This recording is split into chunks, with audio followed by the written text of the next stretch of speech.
Hello everyone! Once again, this is me, your Ate Jen, ang inyong Ate Jen Palangarang Vloggers. So for today's video mga ka-idol ay alam naman natin na tayong mga nanay ay kailangan natin ng kumbaga yung sasagip sa kakulangan. Charot!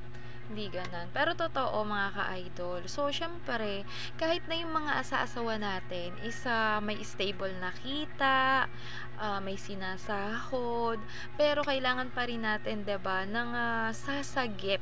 Kumbaga, utangan mga ka-idol. So, eto na naman tayo. Ano?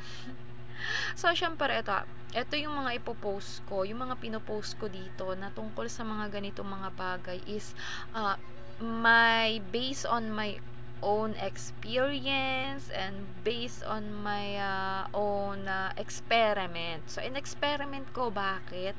So, nanonood lang ako dun sa mga ibang mga vlog na tungkol sa mga ganito.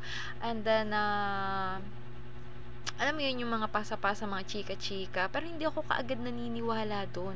Kasi ang gusto ko, ako mismo, yung makaka-experience nung pangyayari na yun or nung bagay na yun, bago ko naman i-share sa inyo, diba?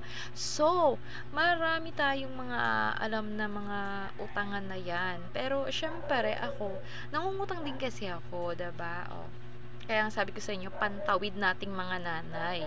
So, syempre, bago kayo kumuha nitong mga sinasabi ko sa inyo, mga utangan, edi syempre, kailangan ay may puhunan din, mga ka-idol. Ha?